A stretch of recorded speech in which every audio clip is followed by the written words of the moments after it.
You're listening to the Recovered Life Show, the show that helps people in recovery live their best recovered lives. And here is your host, Damon Frank. And welcome back to the Recovered Life Show. I am pleased to be joined today again by Dr. G, Dr. Howard Gluss, clinical psychologist. How you doing today, Dr. G? I'm doing great today, Damon. I'm really excited about the topic we're about to talk about. I am too, because we are moving fast and furious into the holidays. We've already had Halloween, and now everybody's gearing up for that big family party. And also parties over the holidays, several parties. Yes, several parties. So what I want to talk with you today about, Dr. G, is how not to get triggered by your family over the holidays. Don't go to the parties. I'm just joking. Right. Yeah, don't go. Don't show up. That's probably the easiest way, right? Right. But actually, you want to be part of your family. You want to feel connected. So we're going to give some strategies as to how to stay connected and still be part of the family festivities. I like that when you're saying staying connected. We know that recovery is about being connected. And there might be a lot of people that are listening to this episode, Dr. G, and they might be going through their first holidays sober. They're all good with the connection inside the room, maybe with their therapist, but they're not so comfortable with it when they're thrown multiple days into a family event. Well, here's the thing everyone's got to remember especially when you're new in recovery. People are still going to remember you as you were, let's say, when you were using or when you were drinking. They may have not been part of the progress, especially if you live in a different town. So then what's going to happen is you're going to show up and they're going to have a memory of you as you were, but you're going to be thinking in your head, well, I've changed. I've done a lot of work on myself. So you're going to have to catch them up. So you got to be prepared that their experience of who you are is going to probably be based on the last time they saw you. So what I would say is take the therapeutic role when you're talking to family. You probably experienced in meetings or with your therapist, where it's more about being inquisitive. It's more about getting people up to speed versus just having this expectation that blindly people are going to get you and understand you. They're also going to be nervous around you because trust has to be rebuilt, and trust takes a long time. And a lot of times trust gets rebuilt by small actions that we take. So, give space for that, allow it to happen. Just don't have the expectation that they're going to get you as this recovered person and understand who you are right in that moment. Dr. G, I think a lot of people, they look at this as an opportunity to try to make things right for their family. Maybe they were that person, right? Maybe they were the person who ruined every holiday because of their drinking or, always brought in the family drama. But I always say it's like making amends and doing that stuff. Holidays are the worst time for that. I mean, you have to pick the right time. And, sitting down in a Thanksgiving or Christmas or New Year's celebration and saying, you know what, Aunt Matilda, let me tell you all of the horrible things, right? Like that just isn't probably the right time. A list of all the horrible things that she's done too. So there's a competition. So I agree with you. Timing is everything. And that's probably not a good time to do that unless somebody invites you or, creates the space for you to do that, perhaps in the privacy of a certain conversation. That's a little bit different. But to be sitting there at a holiday table and just start, opening up tremendously and then expecting people to, be empathetic towards you. The thing is, everybody else is coming with their baggage too. So you're not the only one who doesn't want to be triggered. Other people don't want to be triggered also. I love what you're talking about. Can you dive into the expectations area? Because I think this is where I know that I have gone wrong, right? In sometimes in holiday events, I have an expectation that it's going to go a certain way, or I'm going to be treated a certain way, or people are going to appreciate what I got them, or you know what I mean? And it never really works out like that. They're so excited about your sobriety. Yes. But they may be coming in with a whole other set of issues. Like perhaps they have felt, they've been hurt by when you were using. So they've got to rebuild the trust. They may also have their own issues, like I said, that they bring to the table. So I think one of the best skills to develop is try to be in reality, try to be in the moment, be mindful of what's going on in your surroundings, and be open to what is going on versus coming in with a big agenda. It's like when you do a therapy session, a lot of times you sit down. We always ask a client, so how are you? Which is an interesting question, because when you think about it, patients always say, Yeah. well, why are you asking me that? I'm in therapy. Of course, I have issues. But really what I'm doing is I'm checking in with that person to see where they're at and where I could meet them in a conversation. So I think that's very important to do. Try to meet the people as to where they're at. And remember, they're going to have certain memories and thoughts about you based on past experiences. And a lot of people in recovery want people to just get them right away. And they don't, because they haven't been involved in the process of you working through some of your issues. So again, their memory of you may be the last time they saw you. Yeah. And I know from my own experience, I got sober in my 20s. So I still had grandparents that were alive and uncles and things like that, right? And I know that, a lot of times, if you come from a family that has alcoholism or alcohol use disorder or even codependency, right? They're very protective.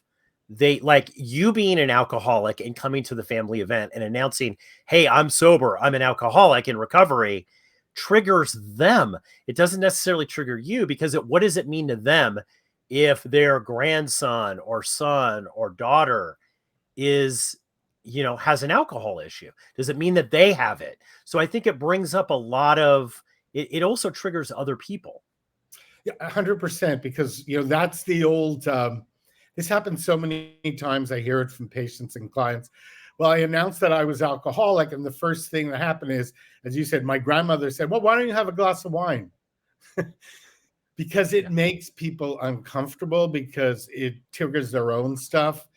So be prepared for that, that they may not be empathetic as much as you would like them to be. They may be more anxious about who you are, because it forces them to think about themselves. And the last thing someone may want to do over the holidays is think about their alcoholism. So also another thing that's important, Damon, since we're talking about triggers, is be honest with yourself as to where you are in your recovery. For a lot of people, being around, let's say, a lot of alcohol can be very difficult. So you have to be able to monitor that. And maybe, even though we joked about it at the beginning of the podcast, maybe there's an event that you decide not to go to because you might be triggered. And you could explain that to other people. Or, just be prepared that there might be a lot of alcohol around. So if you have a good friend or a spouse or a lover, that they can support you in your journey to stay sober during that event.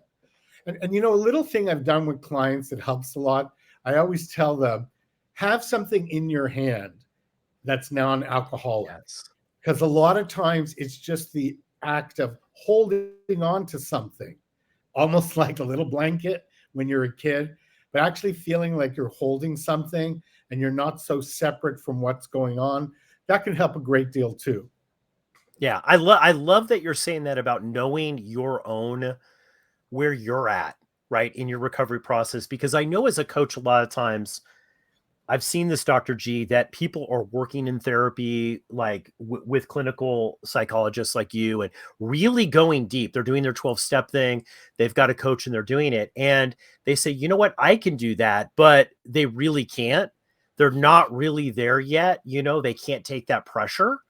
Even though it might seem on the outside to everybody else, what's the big deal? You're going to a dinner, you're opening gifts. It's just too much for them. And they're unable to be honest with themselves. Right. So I think that is such a great, valuable thing when you're dealing with the holidays, is to understand what your boundaries are going 100%. into these events. And also, you sometimes you just might need a timeout to leave the environment, go for a walk, go into a different room, and recenter yourself. and do some positive self-talk, and then you might be able to go back into the room. But that's what I mean about being honest and transparent with yourself as to where you're at. And to add to that, what's really great, make it a personal journey. Instead of looking at the family as something that you are terrified of, try to understand how the experience of being with family can actually help you to grow. And you could bring back some of those insights into your work in with coaches, with therapists. So it can be a very positive growth experience. It may not feel that way in the moment, but eventually it can be. And it's really about what we're talking about, Damon, is being able to tolerate your anxiety during the holidays. And if it becomes so important, break. This is so great. You know what, Dr. G, I've got to ask you, because I know that everybody's listening to this has been to an event in their life during the holidays. It did not go as they had expected. It never goes. And maybe it never goes, but maybe it didn't go great, right? So if you see things starting to go, and I'd love your perspective on this, because everybody has an opinion, right, about it. But if you start seeing things going poorly, how do you hit that reset button and kind of start over anew, right? Instead of going down that path, that's really not going to be helpful for anyone. One of the things I do, because we all have issues with our family. With my family, a lot of times coming from a Jewish family who loves to eat, the issues that I face sometimes in my life is around food, gaining weight, losing weight, etc. So if you tell my family at the holidays that you're dieting, the first thing they're going to do is pile your plate full of food, because it makes them uncomfortable.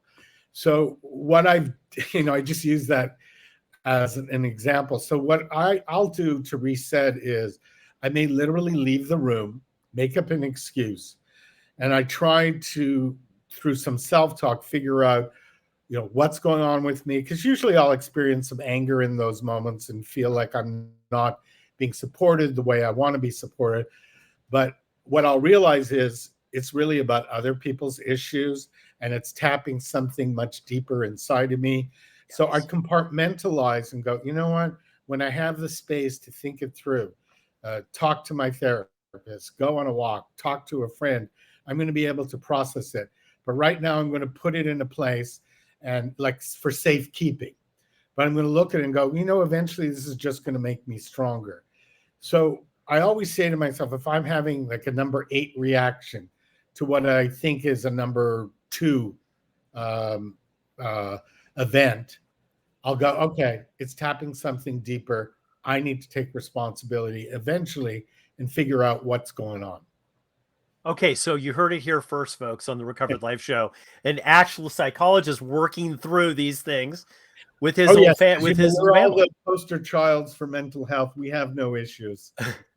Well, that's what I hear. But what's so good that I'm glad that you're saying this, though, Dr. G, I'm glad you're saying this, because I think that in the back of people's mind, they think, especially people who have been sober for a lengthy period of time, start to say, well, I should have fixed all these. I shouldn't be having an emotional reaction to anything. Nothing should trigger me anymore. That's really, I think, unrealistic. Completely unrealistic. I mean, life is pretty messy, and you could be a psychologist, have done a lot of therapy. You're going to have issues the rest of your life. What changes is your ability to deal with them and be less reactive, being able to process more. And, that's eventually going to give you more free will to make the choices that you can make that are positive choices in your life. A lot of times when we're in addiction, we're making choices that are so reactive that we're not thinking through them. So I tell clients all the time, I do it for myself. If I'm feeling very emotional about something, I need to take the time and put some thought in between the emotion and try to understand what might be going on for myself. I love this, because you talked about compartmentalizing things and kind of saying, okay, I'm going to look at this and I'm going to put this on the shelf for right now. And then I'm going to come back and explore this. Right. I love that, because I think compartmentalizing gets such a bad rap, but we know, we know that in recovery, we're consciously doing it, right? Compartmentalizing. we're not going into denial. We're literally saying, I'm going to put this there, but I'm going to put it on hold because I don't have the place to deal with it right now, but I am going to deal with it. I love that. I love that because I really think that the danger zone for people in recovery is unchecked emotions. These, like you were talking about, this number 8 or 9 reaction to a number 1 or 2 event, this constant going up and down with your nervous system, right? Puts you in a position where I think you're more likely to relapse or just act out, right? Overeat, have a lot of sugar, whatever that might be, acting out instead of just saying, hey, I'm uncomfortable. I'm going to deal with this and look at this. But maybe right now isn't the time that I unpack all of this. And you know what? I agree completely, Damon. You know what I sometimes do is, with a lot of family members, I try to find something that I really love about them. It could be their sense of humor, for example. And I try to focus on that. I could have a lot of other issues, but I go, okay, I'm just going to focus on the positive right now. And I'm also going to limit my time. I know sometimes there's family events, I'll look at them and go, I'm good for about 3 hours. And after that, it's going to be too much. My defenses are going to start getting knocked down. So I better take a break. Like one of the things I like to do is I'll bring my own car to an event because I may want to leave if it becomes too much. And I love that.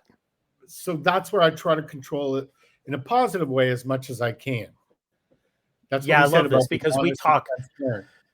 Well, we talk about this a lot of times in the Recovered Life community, we talk about setting up your holidays for success. If you know that 2 to 3 hours is really the magic time, right? Like that really is the time, then you need to design that where you're coming in, they're getting the best of you, right? You're able to really participate and do it.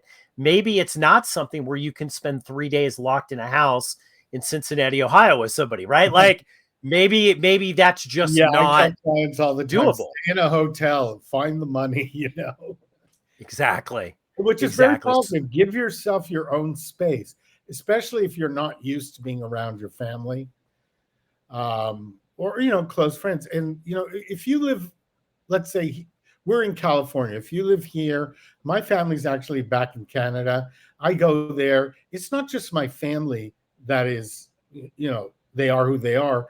The whole environment is different. And another trigger is be ready, because a lot of times you go back home and it's almost like you're the age you were when you left, and people treat you that way. And it's, no matter how much you've grown, all, like here, for example, David, my Jewish name is Herschel. So I always have an uncle who calls me Herschel. And I want to, which is like a kid's name. And in my head, I'm going, hey, I'm Dr. Gluss. I'm Dr. G. I'm a clinical psychologist. I have clients and patients. But to him, I'm always going to be that like 15-year-old kid. And instead of trying to prove myself, I've learned to just accept it and relax into it. If I was around him for a long time, I may want to, correct it or make a difference. But in that moment, I make it about him. That's who he needs me to be. I'm okay about it. Oh, that's such great advice. I wanted to kind of recap this whole thing, and this has been such a great episode, Dr. G, because so many people struggle with this, right? They really want to play full out and they want to go to everything and do everything, but deep down inside there's fear that it's not going to go well. And maybe it's reality. Maybe it hasn't gone well. Maybe it won't go well. Yeah, maybe it won't go well, and being okay with that, right? To be okay that not everything is perfect and that maybe it's not going to go okay. What's your final thoughts to people who are sitting there and struggling and kind of on the fence and saying, you know what, I'm really afraid of this holiday season? What would be your advice to them, that are listening to this now? I think you have to be honest with your level of anxiety. If you're truly so terrified and so afraid, maybe you're newly sober and a lot of people in your family drink, you may want to decide to just skip this holiday season with your family and participate with some of your friends or that you've met through meetings, etc. I know that's a difficult choice, but you may not be ready to partake, but you might be ready next year. If you feel like you're going to go, be able to control your environment as much as you can. Where, like we said, bring your own car, recognize how good you might be for a certain amount of time. Get the support you need. If you need to go with someone, go with someone. Or if you have a close, like for me, I have a close cousin, and she knows what I've gone through with some of my issues. So I have someone I can lean on for support. The other thing is to try to just relax and enjoy it. They're truly not going to get who you are yet. It's going to take some time, but you're there to celebrate the holidays. Everyone's, there to do that. So find the joy, find the humor, find the fun. And then if it gets too much, I would say just leave.